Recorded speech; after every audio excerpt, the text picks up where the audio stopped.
El presidente Peña Nieto y muchos otros altos funcionarios, cuando tratan de explicar el subdesarrollo de México, o cuando tratan de decir, bueno, somos un país en vías de subdesarrollo, lo tratan de explicar y justificar en que somos un país joven. Le pregunto a mi queridísimo Joaquín Ortiz de Echeverría, ¿cómo estás? Hola Eduardo, ¿qué tal Hugo? Buenas tardes a todos. A Hugo González. ¿Cómo estás, Eduardo? Joaquín? ¿Realmente creen que somos un país joven? Depende. ¿Para qué? Siempre que quieren decir, bueno, somos un país en vías de desarrollo, porque somos un país joven. Habrá que ver los números, ¿no? No, mira, cuando se trata de apelar a nuestro nacionalismo, somos un país con 30 siglos de historia. Porque desde que los olmecas crearon la primera gran cultura de la civilización mesoamericana en el año 1200 antes de Cristo, ahí se empezó a forjar la nacionalidad mexicana y bla, bla, bla, bla, bla. O sea, cuando conviene, 30 siglos. Cuando conviene, somos un país joven. Menos de 200 años, según como lo quieras ver, ¿no? Si tomas en cuenta 1810, pues ya tenemos 118 años. Si tomas realmente la fecha de la independencia, que es 1821, pues vamos a los 197, ¿no? Más o menos. Más o menos, ok. Entonces yo dije, a ver, ¿qué tan joven o qué no tan joven es México? ¿Y cómo se va con otros países igual o más jóvenes? En lo que al desarrollo económico se refiere. Porque siempre dicen, no hemos alcanzado el desarrollo que mereceríamos porque somos un país bien jovencito. ¿Sí o no? Sí, ok. sí. Entonces, yo en Twitter, la gente se burla de Twitter, pero Twitter te pone unos compendios, unos resúmenes de información que en otros lugares no vas a encontrar fácilmente. Sí. Entonces, yo ayer tuiteé antigüedad de los países, fecha de independencia de los países.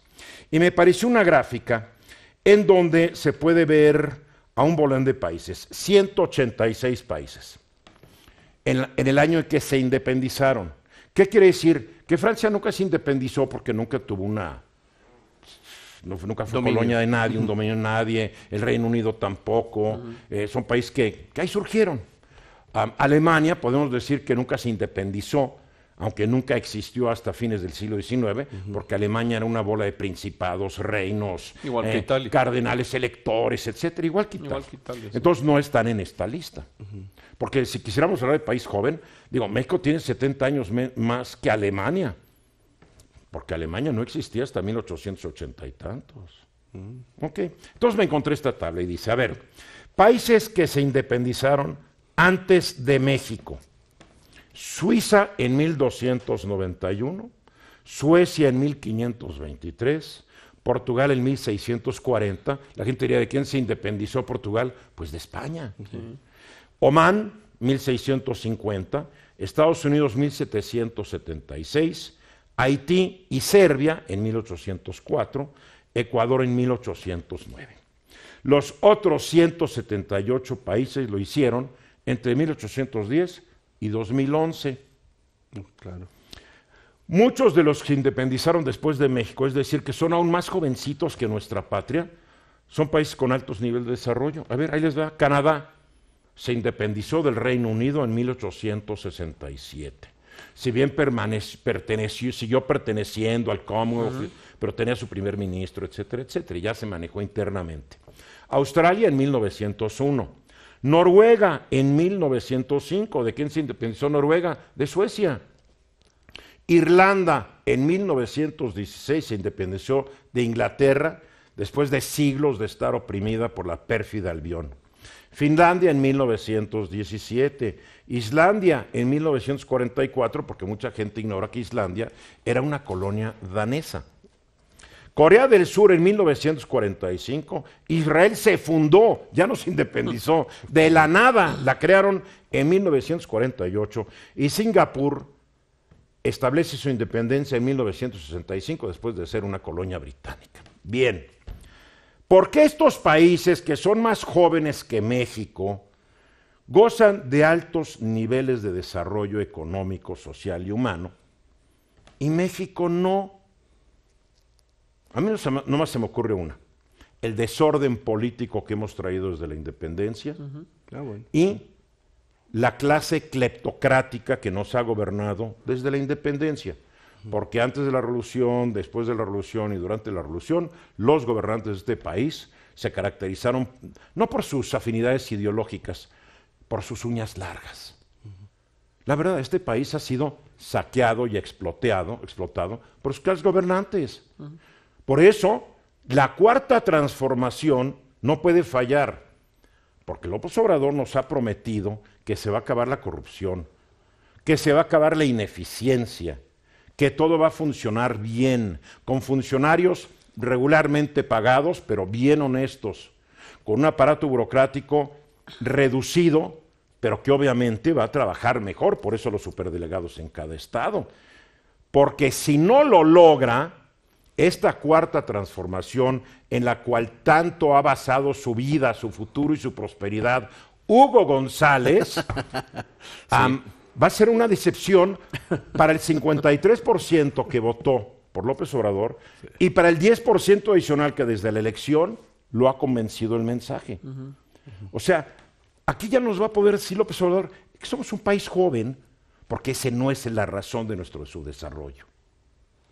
Sí, completamente de acuerdo, porque además los índices de corrupción, la ineficiencia, y México finalmente es la economía en términos de productividad número 65 del mundo. 15 en tamaño, 65 del mundo.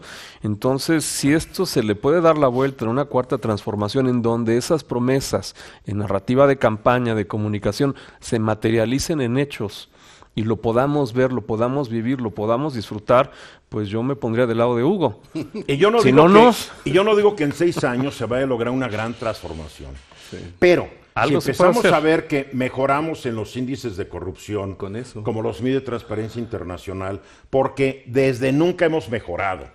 Claro, de repente presumen, subimos en el índice, estamos mejor, aumentamos 1/10 de punto.